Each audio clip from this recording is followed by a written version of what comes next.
Psalm 103 verse 19 says, "The Lord has made the heavens His throne. From there, He rules over everything." Okay? When He is sovereign, He can control things. He will allow things to happen under His control. And we will not say, kaya atong nakita ron, atong mga problema sa atong nasod ron, limitado atong makita. But God can use it for His glory. Okay? Amen. It can result into a better thing than sa butang nga atong una. Amen?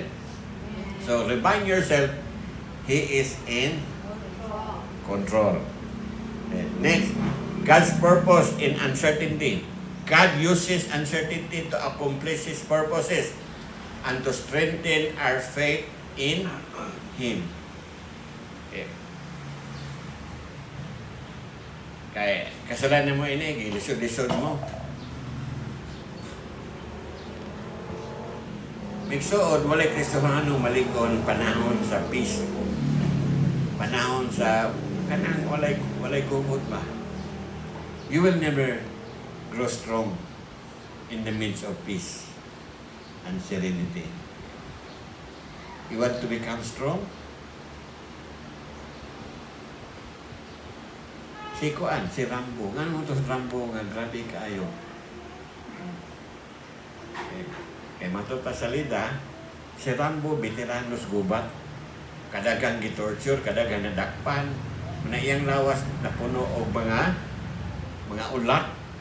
Kaya he was tortured many times, and that tortured made him a lot stronger.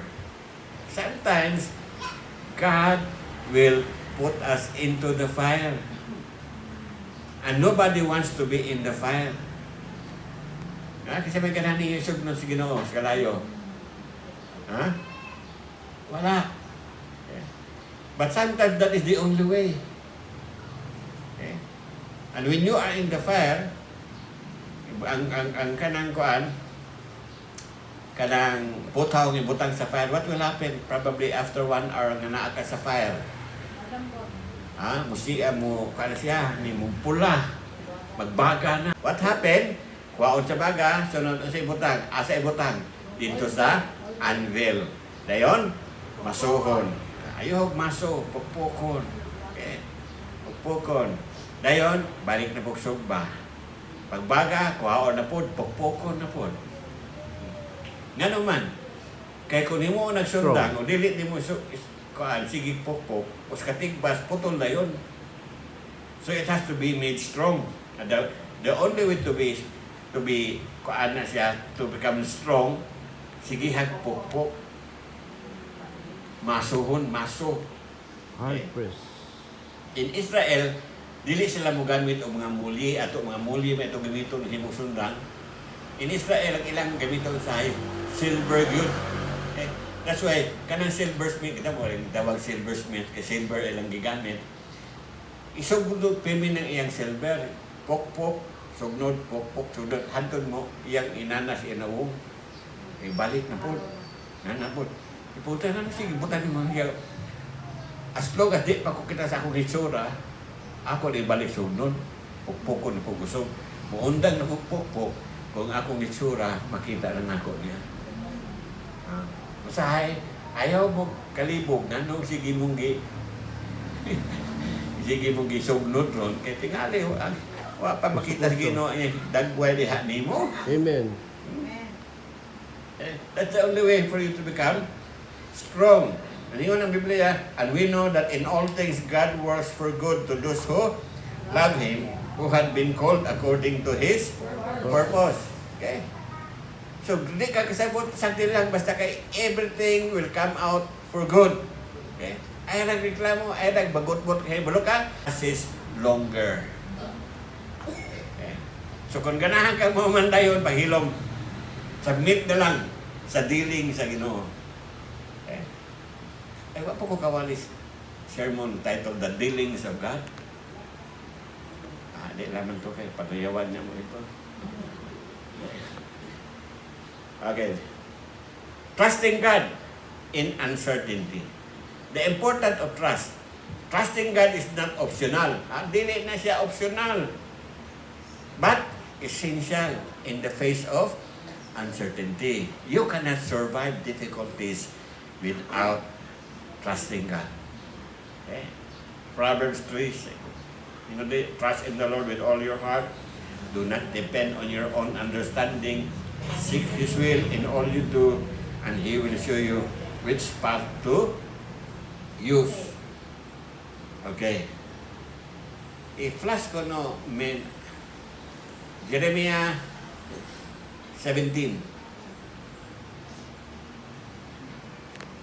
Tao, nga mo'y mutabang ninyo sa times of difficulty. Saling rin mo Ginoo. Jeremiah chapter 17. Sugot tas verse 5. Okay. Dili mapagat yan yung phone. Nick? Man who trusts in mankind, who makes human flesh his strength and turn his heart from the Lord. So, if you stop trusting God because nisali ka sa tao o nisali ka sa imo ko galingon nga may kaglawas, may kag health, daghang kag kwartas bangko, daghang kag resources, sali ka sa imo galingon di na masali Ginoo niyo siya tinunglo ka. Wow. Tinunglo ang tao nga mosalig sa tao. Hello. Verse 6. Ingon dali. Verse 6. Okay.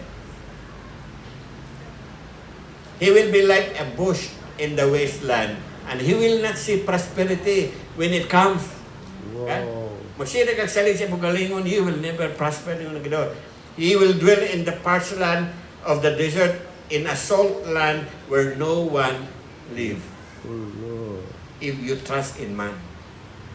But, next verse. Naibat lagi, But, blessed is the man who trusts in the Lord, whose confidence is in Him. Bulahan tong tao nga, musalig sa Ginoo. Sunod nga verse. He is like, he will be like it planted, he will be like a asad man tinawala mo. Okay. Planted by the waters that sends out its root by the stream. It does not fear when heat comes. Its leaves are always green. It has no worry in a year of drought and never fails to bear fruit. Hallelujah. Muna hitsuras taong musalig sa Ginoo. Tato kaniyon dali nga, bulahan siya. Sa ganing term sa bulahan niya, blessed. Another term, hilarious or happy. Ano ba? Happy is the man. Happy is the man who trusts in the Lord, and he made the Lord their hope and confidence. Sa ako nga Bible New Living. Okay. Yun dali, had made the Lord their hope and confidence. They are like trees planted along the river banks. Okay? With roots that reach deep into the water. Such trees are not bothered by heat. Kanang kahuya dili na matarog sa kainit o kanang tag-init, or worried by long months of drought. Mga evergreen ni sila nga naman. Their leaves stay green and they never stop producing fruit. Hallelujah. So you better put your trust in God. Next. Ibalik ko sa PowerPoint. Okay. The challenge of trust. Trusting God is not always easy, but it is rewarding. Okay? Psalm 37 verse 5. Commit everything you do to the Lord. Na everything you do. Wa nato ning ginabuhat. Katong mga butang nga kaya na nato, wa na nato gihatas Ginoo. Kaya naman nato. But the Bible is saying everything you do to the Lord. Trust Him and He will help you. tabangan ka sa, if you trust in Him. So, sa may mga benepisyo, kung masalig ka sa, in times of uncertainty. Number 1, peace in the midst of uncertainties. So, when we trust God, He gives us peace that surpasses all understanding. Yung ng Philippians 4:7, then you will experience God's peace, which exceed anything we can understand. His peace will guard your heart and mind as you live in Christ Jesus. So, if you want to have peace, trust God. Sa tilawala sa kasamo, you can be peaceful. Somebody said, I would rather be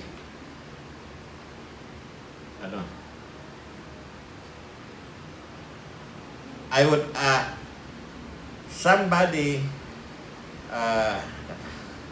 still experience peace if he is with Christ. But in the midst of peace without Christ, you will not be peaceful. Amen. Amen. Kung wala kay Kristo, taliwalas kalinaw, wa gyapon kay kalinaw. But kung naa kay Kristo, bisan pag naa ka sa taliwalas kasamo, malinawon ka. Amen. Amen? So, Because of the second benefit, strength in the midst of uncertainty. Trusting God give us strength to face uncertainties of life. Mananingon sa Isaiah 40:31, but those who trust in the Lord will find new strength. They will soar high on wings like eagle, and they will run and not grow weary. They will walk and not faint. Teach me, Lord. Now let me give you more reason why we should trust God. Okay? Let me give you probably 5 or 6 or 7. So, whatever your trial, God sees. For the eyes of the Lord are on the righteous, and His ears are open to their prayers. But the face of the Lord is against those who do evil. Okay. Isang pag-unsay imong gatubang nga kalisod karon magsuon. Sa may mga pagsulay nga imong gatubang, nakita ang lakas Ginoo. Remember when Jesus told His disciple, okay, you cross to the other side. So meaning they have to cross the Sea of Galilee. Siya, you cross to the other side and I will follow. I go up to the mountain and pray. So ni-cross ang iyang mga disciples, wala ni kuyog si Jesus. Sakay sila sa ilang paan. Bangka. I don't know, baroto ba to o sa, basta kay bangka. Ni-cross sila. The Sea of Galilee is 7 miles ang width. Okay? Mag-abot nila sa middle, gabiin na. Asa si Jesus to as a mountain. Okay?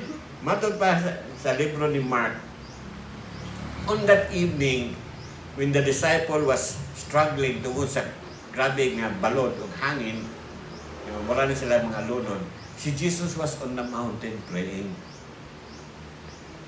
And the Bible said, Jesus saw them struggling. Wow. Ang akong pangutana, Nagigil. grabing mata ni Jesus. Tuwa siya sa bukid, gabiin na, iyang disciple, more than 3.5 miles away na sa iyaha, kita paghapon niya na nag-struggle ang iyang disciple. Sa una, wala pa may suga. So panahon brown out,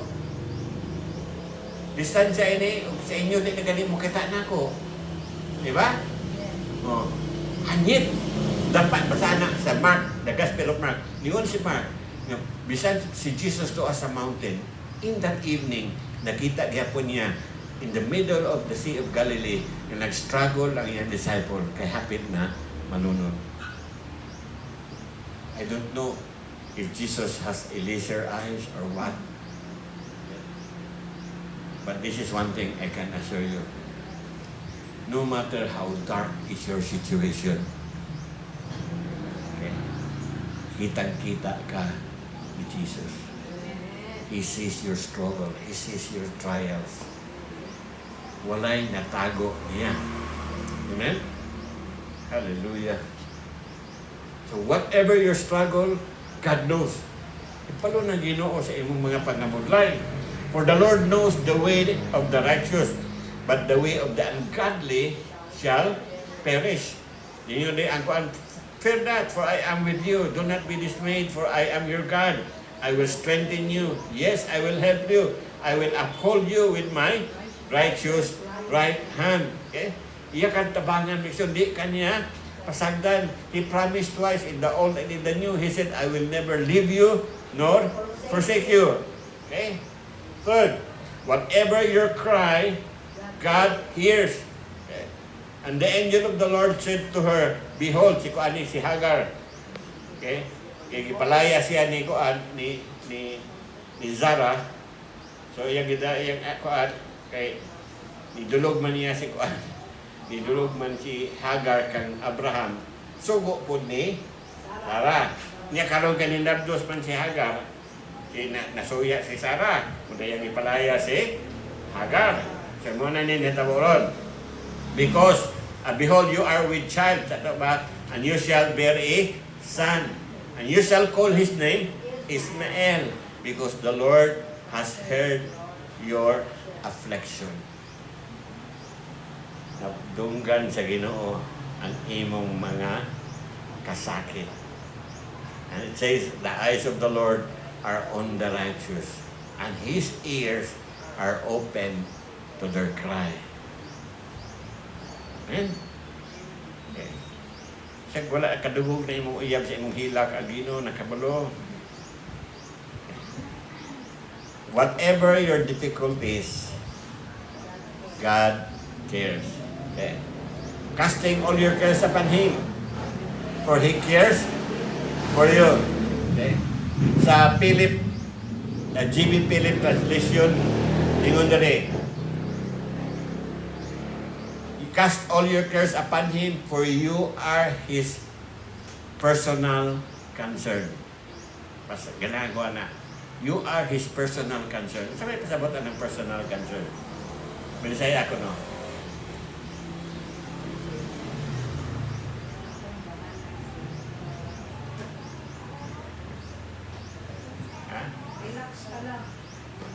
Relax ka lang, sagot kita. Ha? It means nga, God is personally concerned and accountable to what will happen to you. That's the meaning of that verse. Cast all your cares upon Him because you are His personal concern. If anything bad happened to you, He will be at fault. Because you are His personal concern. Okay. Matthew 10:29. Ha? Kana ganing maya kuno nga barato ra o gani naka iskapos matas Ginoo. Nya kamo nanoon nga mas tabaw pa maya. Ibalo siya even sa inyong gidaganon siyang buhok. Ibalo siya pila ka buhok nga larot sa inyo pagpangaligo inyo ganiya kanang shampoo mo. Pati ngipon. Ibalo siya pati ngipon ko no nga taktak na. Pila na ka buhok na bilin. It's okay to not to be okay. Okay. Number 5, whatever your problem, God understand. Okay? So kasabot siya sa imong struggle, kasabot siya kasi kaghilak. Okay? Kasabot siya ganong ganaan na kamo atong secure kay may pabarang. Kasabot siya ganong ganaan na kay makikuan. Launa ng kaproblema to Pastor Bigno. Namatay ng tao sa Pastor Bigno yung asawa. Tawag siya na ko, Pastor, kami may dumagiti. Wala tayo Miss Bethel. Kung dito kay Bethel. Pagkanaw nila sa series kahilak, may silang duwa. Siyempre, problema ni duwa. May lingkod may dito sa dito sa sulod sa restaurant, nga pini nga on, kahilak sila. Yung mas asawa nga, Lord, isa ko magpabor ng ginong pilakaadlaw kay mo balos ko, Lord, pa. Nagkanta mo ba? Kaya di ko, abang lang ko gamay function nung dito sa taas, karon makabagos to sila hilak. Okay? So, even nga sila nga mga, akong mga spiritual fathers, okay? Magkabati pa mangyayapol ingon na. Lord, ganaan ko mo balos, isa ko magpabor ng ginong, mo balos ko, Lord. Kasabot siya, ang Ginoo na kasabot, why ingon anak ka? Ganahan kang mubalos. Kay nakasabot siya unsa ka grabing kasakit imo naagian. Okay? So, for we do not have a high priest who cannot sympathize with our weaknesses, but was in all points tempted as we are, yet without sin. Let us therefore come boldly to the throne of grace, that we may obtain mercy and find grace to help in time of need. You have to be, kadaghanan lang nato, Don't lose hope. kadaghanan sa Christian ay mga artista. Bisag, munas ginawa na, okay ra. Praise the Lord, po sa sulod, munang bukal na ito. Okay? Na, okay. Na ako mentoring class sa NMF, mga pastors. Okay? Kaan namin ka-session, kaunom na, karong Martis, ikapito. Walay session nga walay maghilak. Kaya akong focus, puro man, ano ba, mga personal nga mga struggle. Okay? Walay pastor nga walay mo ilak sa every session. Nagoy at least 2 or 3 mga ilak. And I was even surprised ito ni Age na usa ka pastor di barog and he confessed sa iyang mga sala. Makaingha ang grabe. Sabi na kung ako na, napap na mas grabe na ako. Okay. Can't understand. He understand na ka na pakyas. He understand na ano ka ingon ana. He understand sa imong feeling nga ganahan ka mo balos. Grabe good kay naagoy panahon nga mutambo ning usa ka pastor dili mutambo ning usa. Dili na ko mutambo pastor kay makasumbang niya akong pastor. Feeling, God knows your emotion, nganong ganahan ka mo balos. He knows everything. Ang ako lang gusto nga, I want you to be open and transparent. Okay? Ayaw tago-tago. Pagwa ang angay pagwa. Ganahan mo syagit o hilag, syagit na mo hilag. And God, hibalo siya, Ginoo sa atong problema. Okay? Ikaw no, whatever your need, God provides. Okay? And my God shall supply all your needs according to His riches in glory by Christ Jesus.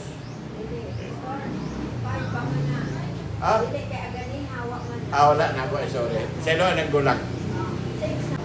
So whatever you need, God provides. Amen? Hallelujah. All you need to do is review the events in the Old Testament. If He provided those people who are stiff-necked, hard-headed, complainer, murmurer, if He provided for them for 40 years and not a single day nga napakya siya provide, can He not provide all your need na naaman ka ni Kristo? Mas labaw pa mo kanila kaniya ito. God will provide your needs. No question about that. Bisan pag ato i-combine tanan natong need karon, it is not even enough to exhaust His supply. Because His supply is limitless. And His goodness is unchanging. Okay. He will always provide for us. So whatever your sickness, God heals. Okay? I am the Lord who heals you. In Exodus 15:26, ako ang Diyos nga mag-aayo kaninyo. Yung po ang Psalm 103 verse 3, who forgive all your iniquities, who heals all your diseases. Siya ang ato mananambal. And whatever your burden, God helps. Praise be to God. Praise be to the Lord, the God, our Savior, who daily bears our burden. Okay. This is one of my favorite verse. Okay. Wa nang takabantay, wa nang takabalo. Ang Ginoo naga-aswat sa nagadala sa ato mga burden every day. Kaningon na daily bears our burden. And there's another verse on this that says, the Lord loaded us with benefits every day. Okay? Not only that He will carry our burden, He also load us with a lot of benefit every day. So in times of difficulties, all you need to do is trust God. Okay? Salig sa tas Ginoo mission. Ayaw glantaw sa inyong circumstansya. Okay? Because even in the most difficult situation in life, there are three things nga dili mahimo ni Satanas. Okay? Number one, he can never stop God from loving you. He cannot. Satan cannot stop God from loving you. Number two, he cannot stop God from healing you.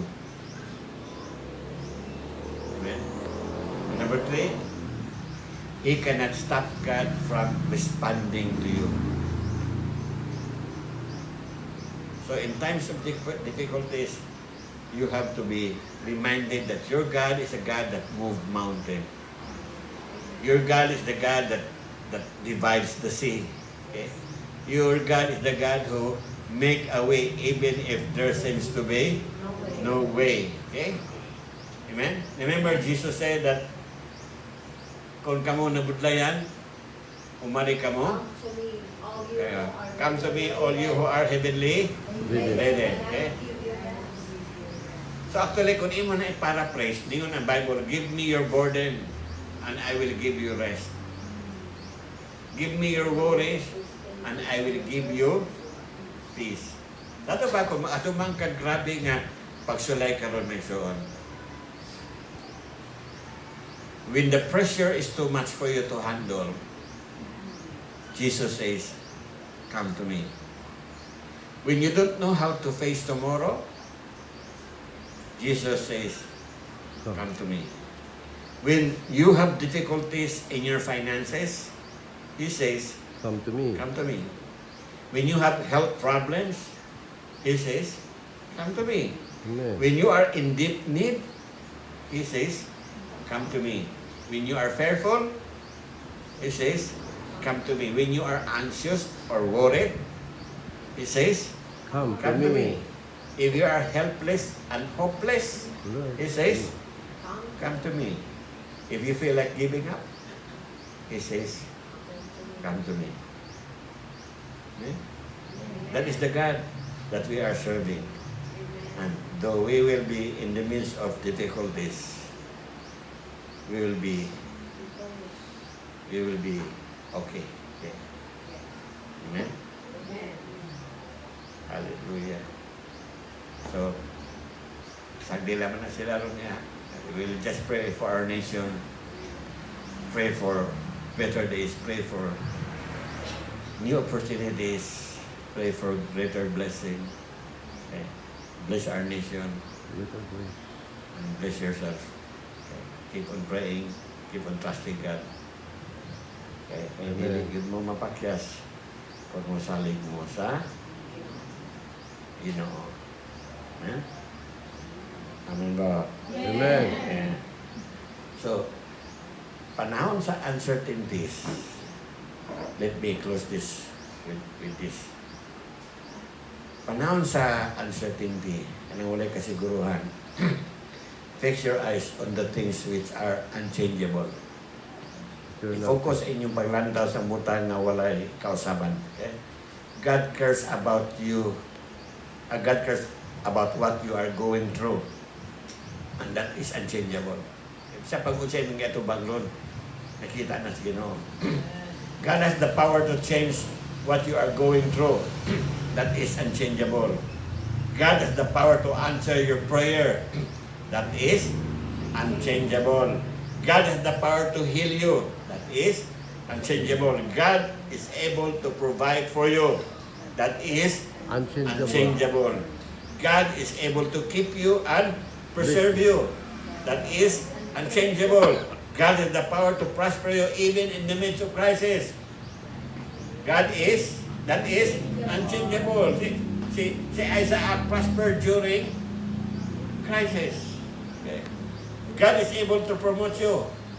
That is Amen. unchangeable. God is able to protect you from any plague or harm or evil. That is unchangeable. And God will never stop loving you. That is unchangeable. Amen. And He will not stop doing good to you. That is unchangeable. So focus on the unchangeables when you are facing tough time and difficult seasons of life. Amen? Focus on God's love, His goodness, and on His faithfulness. Father, Lord, I thank you, God, for your word. God, there are bad prophecies that were released for 2025 for the Philippines. But Lord, we focus our eyes on you. We focus our eyes on your word and in your promises because these things are unchangeable. So Lord, thank you that even when we are facing uncertainties ang kinabuhi, ikaw, Ginoo, ang naasa mong talawala. You will be our strength. You will be our protector. You will be our provider. You will be our everything, Father God. Salamat, Ginoo, that as long as people will trust in you, they will be like the tree planted by the river bank. They will not be worried for the drought or heat, but they will never stop bearing fruit because you are with them. Father God, help us, Lord, that we will become trees planted by the rivers. I stand on those words, Jesus. When you say that those who put their trust in you, they will never fail. Thank you, Lord. We will never fail, even in the midst of crisis and difficulties, because our eyes is fixed on you. Salamat, Ginoo. Bless every one of us. Bless those who receive your word by faith. And thank you, Father God, that you will manifest yourselves to them by blessing them, by meeting their needs, by healing them, by helping them, Lord, solve their problems. Salamat, Ginoo, that you will help them get out from trouble and trials, Father God. Salamat, Lord, that your peace that surpasses all understanding will fill their hearts.